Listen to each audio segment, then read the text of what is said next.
Hello everyone, welcome है हमारे YouTube channel मधु CSC में। आज हम आप लोग को जियोग्राफी क्लास 7 का एनसीईआरटी एमसीक्यू फॉर्म में जो कि चैप्टर नंबर 4 है कराने जा रहे हैं। इससे पहले हम चैप्टर 1, 2, 3 करा चुके हैं, ठीक है, और उसका प्लेलिस्ट बना दिया, आप लोग उसी में देख लीजिएगा। चलिए देखते हैं प्रश्न। निम्नलिखित कथनों पर विचार कीजिए। पहला कथन है कार्बन डाइऑक्साइड गैस वायुमंडल में फैलकर पृथ्वी से विकिरित ऊष्मा को पृथ्वी पर रोककर ग्रीन हाउस प्रभाव पैदा करती है। दूसरा कथन है कारखानों एवं कार के धुएं से वायुमंडल में कार्बन डाइऑक्साइड गैस का स्तर बढ़ने से पृथ्वी का तापमान क्या है, बढ़ता है। उपयुक्त कथनों में सही कथन है ऑप्शन ए केवल कथन 1, बी केवल कथन 2, ऑप्शन सी कथन 1 और 2 दोनों, ऑप्शन डी न तो कथन 1 और न ही कथन 2। तो इसमें हमारा ऑप्शन नंबर सी सही हो जाएगा, ठीक है। चलिए देखते हैं। कार्बन डाइऑक्साइड जो वायुमंडल में फैलकर पृथ्वी में विकिरित ऊष्मा को पृथ्वी पर रोककर, ठीक है, ग्रीन हाउस गैस प्रभाव पैदा करती है, इसलिए इसे ग्रीन हाउस गैस भी कहते हैं, ठीक है। जो कार्बन डाइऑक्साइड है उसको और क्या कहेंगे, ग्रीन हाउस गैस भी कहते हैं। देखिए, कारखानों एवं कार के धुएं से जो वायुमंडल में कार्बन डाइऑक्साइड गैस का स्तर बढ़ता है, तब ऊष्मा के द्वारा पृथ्वी का तापमान भी बढ़ता है, ठीक है। और इसे ही हम लोग क्या कहते हैं, ग्लोबल वार्मिंग कहते हैं, ठीक है। जो कार वगैरह चलते हैं, कार बस कारखाने, और इससे जो धुएं निकलते हैं कार्बन डाइऑक्साइड, तो हमारे इन्वायरमेंट में क्या होता है, टेम्परेचर बढ़ता है और उसी से ग्लोबल वार्मिंग का क्या होता है, फॉर्मेशन होता है।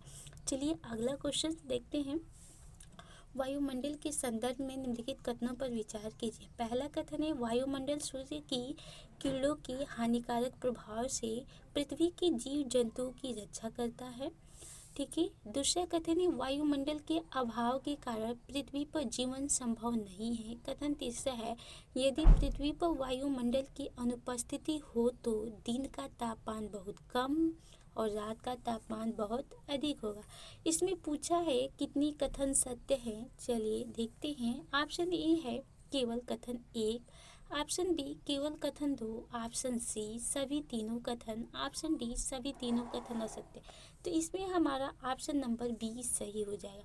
देखिए, वायुमंडल सूर्य की किरणों की हानिकारक प्रभाव से पृथ्वी की जीव जंतु की क्या करती है, रक्षा करती है। वायुमंडल के अभाव के कारण पृथ्वी पर जो जीवन है क्या है, संभव नहीं है, ठीक है। चलिए आगे जैसे देखिए, यदि पृथ्वी पर वायुमंडल की अनुपस्थिति हो तो दिन का तापमान बहुत अधिक बढ़ जाता है और रात का तापमान बहुत अधिक क्या हो जाता है, कम हो जाता है। वायुमंडल की चादर न तो हम दिन के समय सूर्य की गर्मी से तप्त होकर जल सकते हैं और रात के समय ठंड में जम सकते हैं। अतः यह वायु राशि पृथ्वी के तापमान को रहने योग्य बनाती है, ठीक है। अगला प्रश्न देखते हैं। वायुमंडल में उपस्थित गैसों के वितरण के संदर्भ में निम्नलिखित कथनों पर विचार कीजिए, ठीक है। पहला कथन है पहला कथन है नाइट्रोजन वायु में सर्वाधिक पाई जाने वाली गैस है, ठीक है। दूसरा कथन है वायु में नाइट्रोजन के बाद कार्बन डाइऑक्साइड सर्वाधिक पाई जाने वाली गैस है। तो इसमें इसमें देखिए ये तो सही है, फिर बट ये गलत है। तो पूछा उपयुक्त कथन में कथन सही है, तो केवल ए, ऑप्शन नंबर ए सही है। वायु में सर्वाधिक नाइट्रोजन गैस पाया जाता है जो कि कितना परसेंट है, 78% है, ठीक है। और नाइट्रोजन की गैस के बाद, ठीक है, ऑक्सीजन गैस सर्वाधिक पाया जाता है। कितना परसेंट ऑक्सीजन पाया जाता है, 21%, ठीक है। चलिए देखते हैं। देखिए इसमें दिया हुआ है पूरा।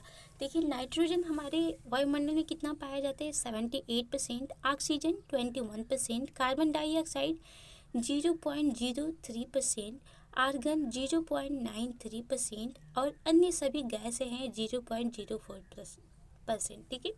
अगला प्रश्न देखते हैं। निम्नलिखित कथनों पर विचार कीजिए, ठीक है। चलिए देखते हैं क्या है। हरे पादप, ठीक है, जो हरी पेड़ पौधे हैं प्रकाश संश्लेषण द्वारा ऑक्सीजन उत्पन्न करते हैं। दूसरा कथन है हरे पादप प्रकाश संश्लेषण की क्रिया में कार्बन डाइऑक्साइड का प्रयोग करते हैं। तीसरा है वायुमंडल में कार्बन डाइऑक्साइड की मात्रा मौसम तथा जलवायु को प्रभावित करते हैं। पूछा है उपयुक्त कथनों में कितने कथन सही है? ऑप्शन ए केवल एक, ऑप्शन बी केवल दो, ऑप्शन सी सभी तीनों कथन, ऑप्शन डी सभी तीनों कथन असत्य है। तो इसमें सभी तीनों कथन क्या है? सही है। तो ये हमारा ऑप्शन नंबर सी सही हो जाएगा। हमारे इन्वायरमेंट में जो हरे पेड़ पौधे होते हैं प्रकाश संश्लेषण द्वारा हमें ऑक्सीजन प्राप्त कराते हैं। ठीक है। जो कार्बन डाइऑक्साइड एवं अन्य महत्वपूर्ण गैसें हमारे पेड़ पौधे जो है अपने भोजन के रूप में कार्बन डाइऑक्साइड का प्रयोग करते हैं और ऑक्सीजन उसके बदले हमें क्या करती है? वापस दे देते हैं। ठीक है। देखिए कार्बन डाइऑक्साइड का जब आयतन कार्बन डाइऑक्साइड का बढ़ा हुआ आयतन पृथ्वी, ठीक है, पर मौसम तथा जलवायु को प्रभावित करता है। ठीक है। चलिए आगे देखते हैं। क्वेश्चन नंबर 53, वायुमंडल की संरचना के संदर्भ में निम्न पर विचार कीजिए। पहला है क्षोभ मंडल, दूसरा मध्यमंडल, तीसरा समताप मंडल, चौथा बहिर्मंडल, पांचवा बाह्यमंडल। पृथ्वी की धरातल से, ठीक है, पृथ्वी की धरातल से ऊपर जाने पर वायुमंडल की परतों का सही क्रम बताइए। तो हमारे वायुमंडल में कितने, ठीक है, परत है? जैसे वायुमंडल की संरचना कितनी परत है? हमारे वायुमंडल में 5 परत है। ठीक है। क्या क्या है? सबसे पहले क्षोभ मंडल, उसके बाद समताप मंडल, फिर मध्य मंडल, फिर उसके बाद बाह्यमंडल और उसके बाद बहिर्मंडल में विभाजित किया गया। ठीक है।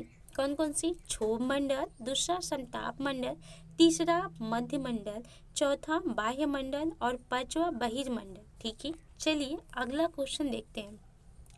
क्वेश्चन नंबर 54, निम्नलिखित कथनों पर विचार कीजिए। कथन है पहला, मौसमी घटनाएं जैसे वर्षा, कोहरा एवं ओलावृष्टि क्षोभ मंडल परत के अंदर होती है। दूसरा है ओजोन परत समताप मंडल में पाई जाती है।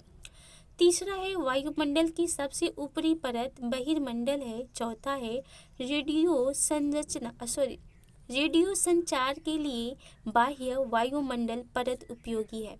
तो नीचे दिए गए कूट का प्रयोग सही कथन पर कीजिए। इसमें ऑप्शन ए केवल कथन 1 व 2, ऑप्शन बी केवल कथन 1, 2 व 3, ऑप्शन सी केवल कथन 1, 3 व 4, ऑप्शन डी सभी कथन 1, 2, 3, 4।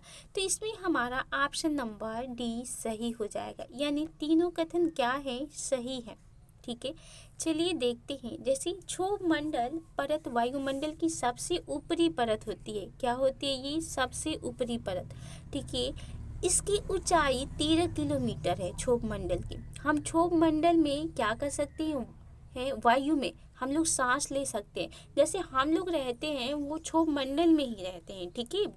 जैसे मौसम की लगभग सभी घटनाएं जैसे वर्षा, कोहरा, ओला, वर्षण, ये सभी क्षोभ मंडल में ही होती हैं। ठीक है। अब देखते हैं समताप मंडल। ठीक है। ये सारे क्षोभ मंडल की क्रिया। अब देखिए समताप मंडल पे चलते हैं। क्षोभ मंडल के ऊपर का भाग क्या होता है? समताप मंडल कहलाता है। ये लगभग 50 किलोमीटर ऊंचाई तक फैला है। यह परत बादलों एवं मौसमी घटनाओं से लगभग मुक्त होती है। इसके फलस्वरूप यहाँ की परिस्थितियाँ हवाई जहाज उड़ाने के लिए आदर्श होती हैं। ठीक है। समताप मंडल की एक महत्वपूर्ण विशेषता यह है कि इसमें ओजोन, ठीक है, गैस, जो ओजोन गैस की परत होती है, ठीक है, यह परत सूर्य से आने वाली जो हानिकारक किरणें होती हैं उससे हमारी क्या करती हैं? रक्षा करती हैं। ओजोन परत, देखिए समताप मंडल में हमारी जो ओजोन परत होती है, जो सूर्य से आने वाली जो हानिकारक जो विकिरण होती है उससे हम लोग को क्या करती है? रक्षा प्रदान करती है। चलिए देखते हैं मध्यमंडल। ठीक है। मध्यमंडल यह वायुमंडल की तीसरी परत है। ठीक है। यह समताप मंडल के ठीक ऊपर होता है। यह लगभग 80 किलोमीटर की ऊंचाई पर फैला है। ठीक है। अंतरिक्ष से प्रवेश करने वाले उल्कापिंड इस परत में आने पर क्या हो जाते हैं? जल जाते हैं। चलिए तो अब देखिए क्या होता है। बाह्य वायुमंडल क्या होता है? ठीक है। बाह्य वायुमंडल में वायुमंडल में बढ़ती ऊंचाई के साथ हमारा टेम्परेचर भी अत्यधिक तेजी से क्या होता है? बढ़ता है। अयनमंडल इस परत का एक क्या है? भाग है।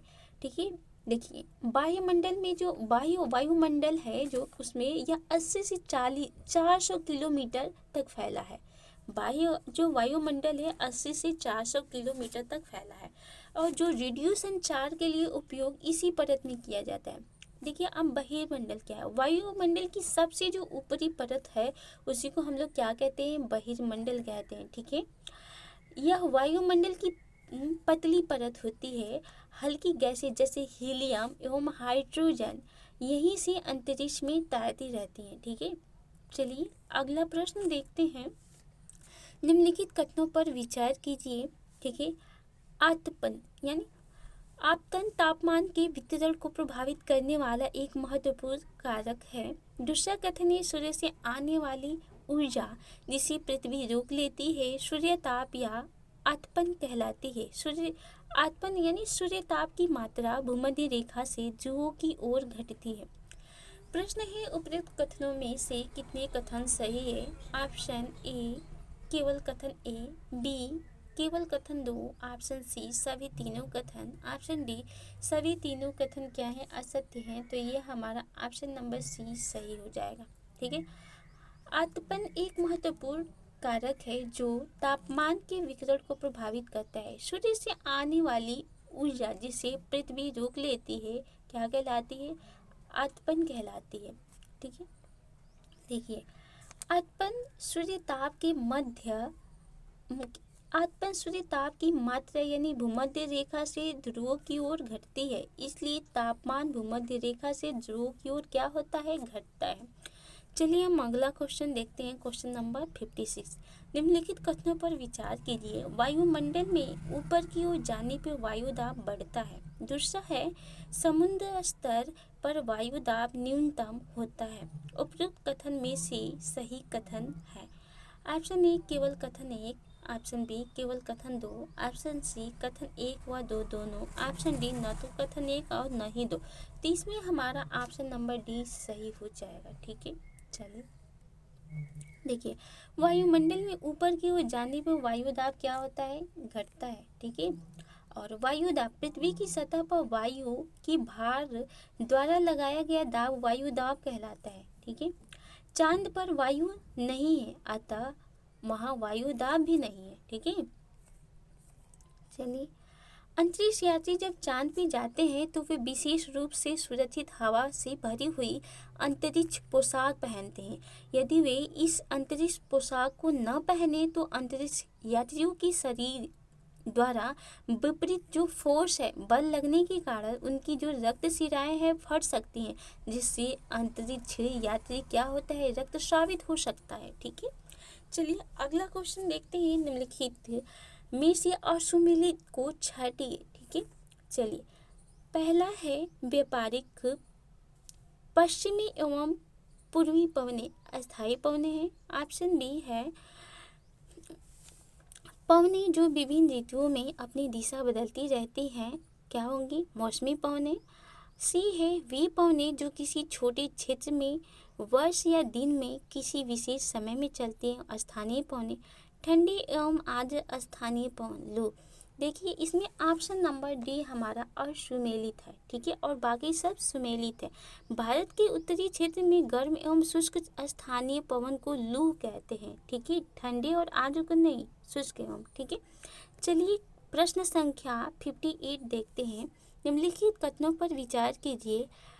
कथन पहला है पूरे वर्ष 30 अंश नॉर्थ और 60 अंश साउथ अक्षांशों के बीच बहने वाली हवाएं पछुआ पवन यानी वेस्टर्लीज कहलाती है। दूसरे है भारत के उत्तर पश्चिम क्षेत्र में शीतकालीन वर्षा लाने वाली आर्द्र वायु राशियां पछुआ पवनों के भाग है। उपयुक्त कथन में कौन सा कथन सही है। ऑप्शन ए केवल कथन 1, बी केवल कथन 2, ऑप्शन सी कथन 1 और 2 दोनों, ऑप्शन डी न तो कथन 1 और न ही कथन 2। इसमें हमारा ऑप्शन नंबर बी सही हो जाएगा, केवल कथन 2 सही है। देखिए जो पछुआ हवाएं अस्थायी हवाएं हैं, ठीक है, ये 30 अंश नॉर्थ से 60 अंश नॉर्थ होता है, साउथ नहीं नॉर्थ होता है, जो कि हमारे प्रश्न में क्या दिया था, साउथ दिया था। उत्तरी अक्षांश 30 अंश साउथ से 60 अंश साउथ यानी दक्षिणी अक्षांश के बीच रहती है। ठीक है, जो दक्षिणी गोलार्ध में उत्तरी गोलार्ध की बजाय कम स्थल के कारण दक्षिणी गोलार्ध में इनकी उपस्थिति मजबूत होती है। इन्हें अनेक नामों से जैसे रोरिंग 40 यानी गरजता चालीसा, प्रचंड 50 इत्यादि नामों से जाना जाता है। इनके नाम इनके चलने वाली दिशा से प्रारंभ होने के कारण प्रदर्शित होता है। ठीक है, चलिए देखते हैं। भारत में शीतकालीन वर्षा उत्तर पश्चिम क्षेत्रों में पश्चिमी विक्षोभ के कारण होती है। पछुआ पवन के भाग ये पवन भूमध्य सागर के ऊपर बनती है। देखिए हार्स की स्थिति क्या होती है। ऑप्शन ए है 30 अंश से 35 अंश उत्तरी और दक्षिणी अक्षांशों के मध्य। बी है 0 अंश से 30 अंश उत्तरी और दक्षिणी अक्षांशों के मध्य। ऑप्शन सी 20 अंश से 30 अंश उत्तरी अक्षांश के मध्य। डी ओके 66.5 अंश से 90 अंश उत्तरी और दक्षिणी अक्षांशों के मध्य। तो हार्स अक्षांश ऑप्शन नंबर ए सही हो जाएगा। ये 30 अंश से 35 अंश उत्तरी और दक्षिणी अक्षांशों के मध्य होता है। ठीक है, चलिए मिलते हैं हम नेक्स्ट वीडियो में। तब तक के लिए बाय, टेक केयर। आप अपनी कमेंट सेक्शन में राय जरूर दीजिएगा कि हमारा ये वीडियो आप लोग को कैसी लगे। ठीक है, बाय, टेक।